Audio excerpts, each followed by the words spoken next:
I wanted to start today with a little trend that's been going around in the MCU world.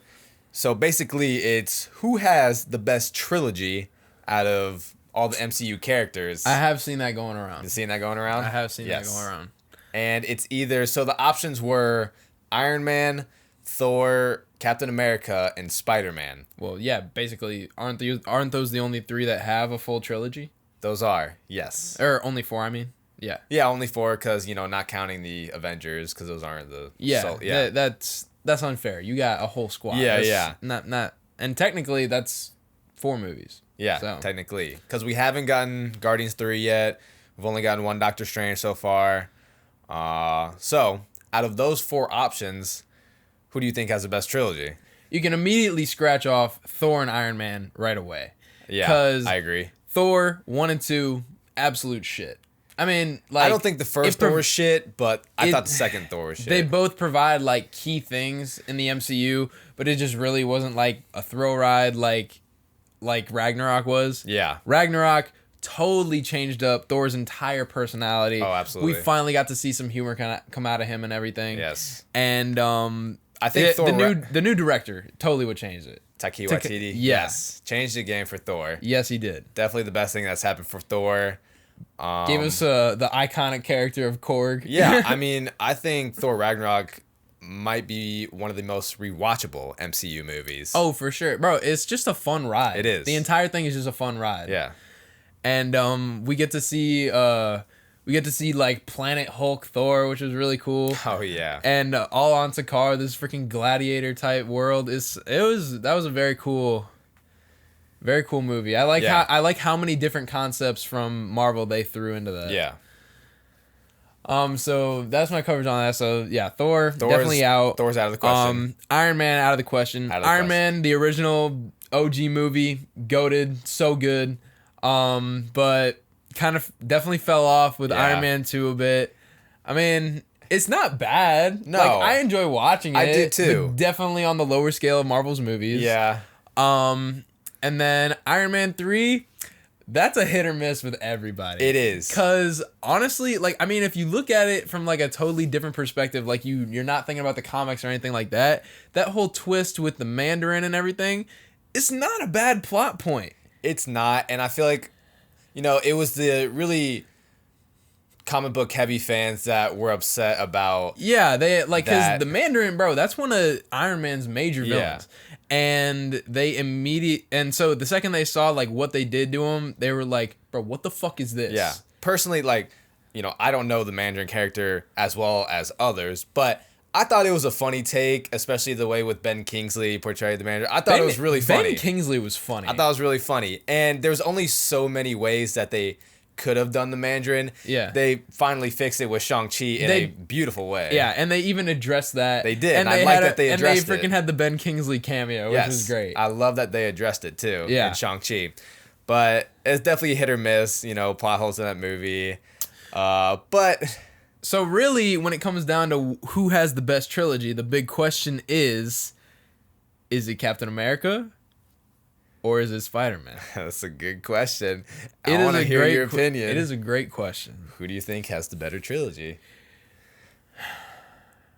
I personally, you remember me watching First Avenger in the theaters. I personally loved First Avenger. First Avenger's great. Winter Soldier, another freaking... honestly, that's probably one of the MCU movies that I've rewatched the most. Okay. Because I absolutely love the hand-to-hand combat. Yep. The whole Shield and, like Hydra was growing under Shield's nose this entire time. We had no idea. Like, there's a lot of good plot twists in that movie. And see, here's where I get iffy though, because like Civil War, another great movie. Yes. Another great turning of, Iron Man on Captain America. That was another great plot point. But it's almost like, I feel like it's almost like cheating. Well, because they had the entire Avenger, bro. It's basically Avengers 2.5. I was just about to say that. Yeah, like people call it Avengers 2.5 because we just literally have everybody from the MCU in this movie except for like Thor and Hulk. So what I'm getting at is what then for you? It also introduced Spider-Man too. It did. Civil War. So then Spider-Man or Captain America for you then for the trilogy?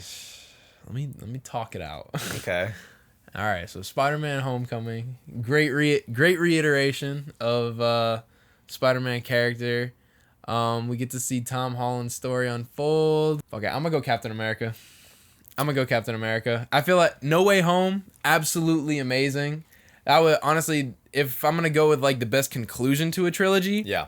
probably No Way Home. Probably. But that one definitely definitely a lot of fan service. Yes. And I feel like people can get lost in that nostalgia. Yes. And it's almost like unfair that they're like kind of playing with your emotions like that. Okay. You know what I mean? But I think like critically, I think Civil War. I feel like Captain America's trilogy is probably the winner for this. Yeah. So here's the thing. I don't think it's up for debate.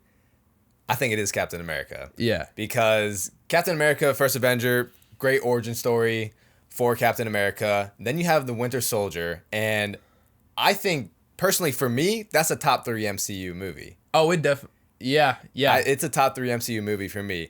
The hand-to-hand combat was just incredible. It was so good. And honestly, bro, I love all the stuff that like the actors actually did themselves. Yeah. Like Sebastian Stan, dude, I love seeing him And doing hand-to-hand combat with Winter Soldier. And he's amazing as the Winter Soldier. Yes. It was a different take. It was like more of a political take on the MCU with that the Russo brothers brought in. And then you got Captain America Civil War, and you could say it's cheating for being Avengers 2.5, but then you could also say No Way Home is cheating. Exactly, for bringing in Tobey and Andrew Garfield, Doctor Strange, and all those other seriously villains. there's a lot of people coming in from even from other universes, and they're playing on nostalgia from like 20 years ago. So you could you could definitely argue that like Civil War and No Way Home are kind of like equal on that front because they both bring in a bunch of other characters. Yeah, you could easily say No Way Home cheated as well. But here's what I also love about Captain America Civil War. I think it was a pivotal point in the MCU for Captain America and Iron Man's characters. Bro, huge turning point for the Avengers, period. Civil War is like actually the reason why they probably lost to Thanos in the first place in Infinity War. Bro, they were so divided and everything. Like every fight against Thanos was not all of them together on the same front. Yeah. They were fighting him on Titan, they were fighting him on Earth, yeah. and they were in like 2 separate squads. They were never all together. They were never all together. They were not united as the Avengers, and that started with Civil War. So you could definitely argue that the reason they lost in the first place was because of that split. Well, and also it introduces 2 new characters that just flowed so well. They bring in Black Panther and they bring in Spider-Man. Yes. And it just flowed so well with the story. You know, it didn't seem like we were being thrown too much at once. We weren't. Even with all those characters in there, it didn't feel overwhelming or like they were trying to rush anything. And see, and what I like though is like because they had so many. Even with the 2 new introductions, like we didn't learn too much about Black Panther. We didn't learn too much about Spider-Man either. And that's what their solo films were going to be for. Exactly. And it was like just a good enough tease to like be like, oh shit, I want to see more of these characters. Yeah. Yes, exactly. So that was really good. And honestly, I love the intro of Spider-Man when Tony's visiting him in Queens and they start playing Left Hand Free. Yeah. I don't know. That was from I don't know why that was just like so fitting. It was very fitting. It was very fitting. You know, we didn't have to go through the whole Uncle Ben story shit. And I mean, we knew what was gonna happen. We knew it was Spider-Man. Yeah, and it's integral to his character. But I mean, like Jesus Christ, how many times we got to rewatch this shit? Yeah. And we ended up seeing like the MCU's version of that with Aunt May this time. So you still got that story if you were really missing it that much. Yeah, if you're really missing it that much. Yeah. But I do think Captain America definitely has a better trilogy. Definitely wins the best trilogy.